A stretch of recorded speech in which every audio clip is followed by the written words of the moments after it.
just coming in, a seesaw battle in Amethi. After Rahul trailing for quite some time, he finally takes the lead again. And now, quite obviously, Smriti Irani is trailing. It seems to be a very, very tough battle for Rahul Gandhi there. It does not seem like an easy victory as he has seen in the past. This time around, numerous controversies associated with the UPA as well as numerous criticisms that Rahul Gandhi had to face seems to have a bearing on him. And of course, the Modi wave that is being talked about seems to be getting Smriti Irani very, very close to Rahul numbers as well. Within the NDA, is it possible to get a breakup of BJP and allies? Yes, we will do that. How much BJP is getting in? Who's the next biggest ally? Yes. Right, we will get to that, but we have the former Chief Minister as well as Bangalore North BJP candidate Sadananda Gowda joining us over the phone line. Mr. Sadananda Gowda, your thoughts on BJP's performance so far? Of course, you must be all smiles. Practically, what all our expectations were there before the elections, the same thing, same results are coming out now. Everywhere across the country, right from Kashmir up to Karnataka, we can see everywhere that BJP is getting absolute majority, and people are blessing us like anything. Everybody's expectation that Narendra Modi should become the Prime Minister, that is going to be fulfilled. We will go beyond 300 seats so that NDA can fulfill all the expectations and aspirations of the people of the country. Yes, looks like NDA will form the next government, and so the next big question will be, who are the MPs from Karnataka who will lobby for MOS or in fact cabinet berths? One is Anant Kumar, the second name being tossed around is yours. So what are your expectations in terms of cabinet formation? I will tell you one thing. During my political career, right from my political career as an MLA till today, I never made any lobby for any post in any of the party positions. Even today also, none of the MPs who got elected, who will get elected in these elections, they should not make any lobby, because the people of the country, they have full trust over Modi. Whatever the team that will be formed by Modi, that will be accepted by every MP. So I am the last person to make a lobby for the ministerial berth. But coming to Karnataka and the figures in Karnataka, do you think BJP somewhere, that was a master stroke of bringing back Yediyurappa and B. Sriramulu, definitely you are consolidating in terms of the vote share. So who do you think the credit should go for? Please don't say Modi once again. I will tell you one thing. As far as Karnataka politics is concerned, practically the unity is one of the issue. We had divided actions and divided our political activities during the last elections. So we lost the elections very badly. This time we learned lessons from the last elections, and we thought that we should unite together. And even Yediyurappa and Sriramulu both had an idea that Modi should become the Prime Minister of the country. So we all had the same intention. We joined together, so that unity has worked out in Karnataka. Modi's wave plus unity of BJP in Karnataka, it played an important role in getting these results. And also your smiling face. Thank you. Mr. Gowda, how long is this unity for?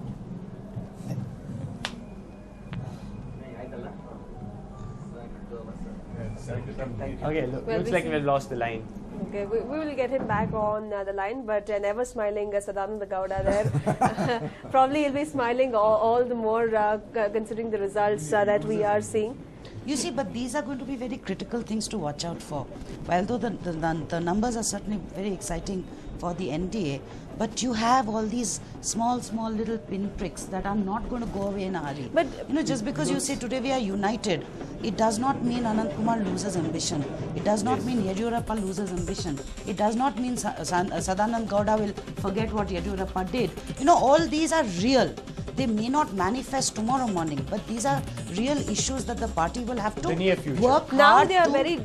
they're disciplined in rallying behind Narendra Modi. Will they continue to do that? No, electoral compulsions are very different from long-term stable politics. What is saying right? Already Sushma Swaraj has started it. No, We have to remember that we are a democracy. We have every right, everybody has every right to voice their opinions or voice their intent. I do not see anything wrong with it. It is much better than following the diktat given by the family dynastic. But don't you think No, this but is a there is a diktat? difference No, between democracy and anarchy. That being said, I do not think that there's going to be any divided house going forward, because we have come together for a common agenda and we're going to fulfill that agenda. Okay. Okay, this is the big news coming in now. Nandan Nilekani trails in Bangalore South. This is one of the high-profile constituencies, especially 38,000 is not such a huge margin. But many believe that the vote for Anant Kumar is essentially a vote for Narendra Modi, because several people. Not many And last believe time that too, is what Anant it Kumar is. won by a margin of about I mean, 37,000 like we votes. all repeatedly said on several platforms, Nandan wasn't fighting Anant Kumar, he was fighting Modi. Modi, yes. And it was not fighting a local easy. election. He was It was fighting not- a We'll speak corporate. one It's at a not time, otherwise easy the for a viewers first can't timer hear. in politics. Yes, Mr. Prabhakar. This time, the Modi name would have been not there. Question of Anant Kumar winning this election in that concept totally gone. Himself is told for many of his good friends. But just because of the BJP and the Modi, it is the vote for the Modi, not for the Anant. And Yediyurappa. The Yes, Lingayat yes. votes in Bangalore South would have not gone to Anant Kumar but for Yediyurappa. I agree. Also, somewhere we are discounting the fact that Bangalore South has a huge Vakaliga population. Yes. Do you think somewhere someone like, say, Krishna Bairegowda would have been a better candidate? Yes. A Vakaliga candidate, for I that think matter of for the fact. Congress, Krishna Bairegowda would have better candidate than Nandan Nilekani. I think Mr. Murthy will be in a position to answer better than me. Mr. Murthy, you tried it last time round, but he wasn't given a long go. Don't go by such kind of costly treatment. Total lie. He's telling total lies. No, he's right. That, he's I wrong. love your sense of humor, Shikanmurthy. Very good. So three Vakaligas are contesting in Bangalore. What is that? Bangalore, Narayana, Bachegowda. Narayana. What about the fate of the Bachegowda is voter? winning. No, all of them are Vakaligas. What I mean is it doesn't go back. Okay, we were discussing the other point before going into the way of this whole infighting in Congress, the old guard versus the new guard. Somewhere do you think that has taken a toll on Congress? Because if I'm right, Rahul Gandhi started his whole experiment from Uttar Pradesh. Yes, they haven't had any major electoral success either in Uttar Pradesh or in the assembly elections in December last year. So the strategies that Rahul Gandhi has pursued for a while haven't given the dividends that they were hoping for. Professor Datta, I'll just interrupt you for a bit. The big news coming in, Narendra Modi wins in the Vadodara constituency. Narendra Modi registers his victory in Vadodara constituency with a 2.8. margin of 2.83 lakh votes. This is the big news that we're tracking this hour. Narendra Modi registers a victory in the Vadodara constituency, but Last results are time it was still about awaited 3 lakhs. from Varanasi, and the margin with which he has won is 2.83 lakhs. That might be a slight fall from his Yes. margin last election. If you what they're planning, Voters have not moved out of the country. No, we don't know. Yeah, we don't know the reasons for it. Yeah. because And BJP it's- said that it's a marginal fall. they're No, we targeting can't a look at it huge as a victory popular margin for candidate, no. Modi in Vadodara, and you had good polling in Vadodara, roughly around 70% in Vadodara. So considering that, do you think 2.83 is a small figure? No, it's not a small figure. But it- But It's a respectable figure. it's a really Respectable. respectable. But if you're if I was voting for the potential prime minister of this country, then I would have expected a much larger margin. That's all. It's a matter of expectation. It's not What is good or that bad. margin? What is the percentage of that margin? We do not know that. we That don't does not know. make a. Yeah. He is one hands down. अभी हो गया. He has one hands down. Be happy for क्या the कितना country. थोड़ा ऊपर थोड़ा कम उसमें क्या फर्क पड़ता है? Okay, Professor, Right, coming Professor back Datta. Yeah. So the old guard versus new guard Yes. that we were discussing earlier, a unified, not a chain of command, but leadership pursuing a strategy. It could be a wrong strategy, but you have to implement it seriously, and that intent as Mr. Murthy has been saying all morning, seem to be missing in Congress this time. And the other thing is there are inherent weaknesses in Rahul Gandhi himself. He has to become a full-time, he has to commit himself to becoming a full-time political leader. You can't do things like missing Prime Minister that is organized in honor of a Prime Minister who has served your party for 10 years. Right?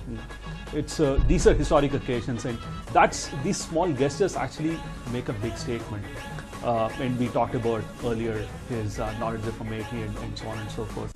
But the other thing that is going to be critical for Congress is to ensure that they have good state level leaders, and we may be coming back to an era in Indian politics where you require strong state leaders in order to succeed as a national party. So even a national party will become a coalition of strong leaders. That, in ways that we saw in late 50s and early 60s, mid 60s even, before Indira Gandhi's advent, sort of removed these kinds of structures, internal democratic structures from within Congress.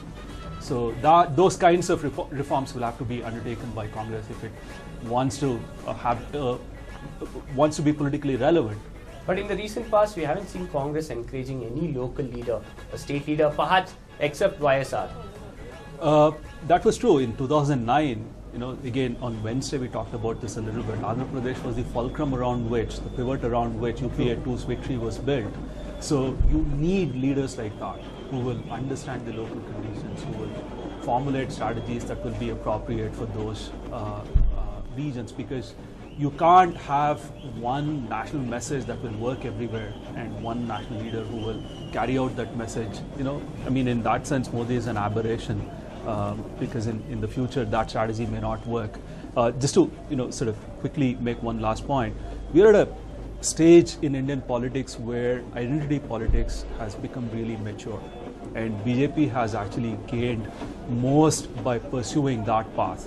And other successful regional parties are the ones which have consistently pursued this identity politics, be it SP or whoever. So that model has reached its mature stage, and Congress will have to find an answer to it. Right, and I'll also, just add one little thing to what Prithvi's been saying. Historically, at least if we look at the last decade and a half, what are the big ideas that have come into this country which have made a difference? Starting with liberalization, with a license-free Raj. On the more recent days, if you look at the Right to Information Act or the Right to Education, or if Narega, today there are a lot of questions about it, but as an idea, as a thought, okay. Now you look at any of them, none of these ideas were born out of traditional politics. If you looked at liberalization or industrial reforms, it came out of a technocrat, Dr. Manmohan Singh. Today you can kill him for being a bad politician, but as an ideas man, you cannot question him. If you look at Right to Information Act, it came from Aruna Roy. If you look at Narega, it came from Jean Dries. Okay, so none of these came from the traditional political environment. Okay, but you had to have the political will to allow these ideas to go through. So to that extent, having a Nandan, who's again another technocrat coming into politics is not a bad thing, because all the big ideas have come out of non-traditional political thinking. Yes. And that is something that the Congress has nurtured. Unfortunately, over the last 5 years, it allowed traditional politics to overtake the stage of ideation. And that ideation never happened. And it came at a time when the expectation of the people had already risen because of the actions of the same government. People expected a lot, and you not only not delivered on the expectation, you went back into a subsidy Raj, which is not what people any longer. You can see Mr. Raman constantly protesting, saying, why are we paying for agriculture waiver? Yeah. Why are we paying for industrial growth? Why are we paying for employment? He's said that at least 5 times on the show. So if you take his sentiment as being representative of what urban India, and I very consciously use the term urban India, thinks, then urban India is no longer willing to pay the price for rural India. There is no alternative but to bring rural India up to steam. The question is, how do you do it?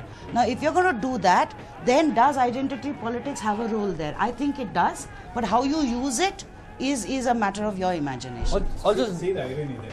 There are so many things to talk about.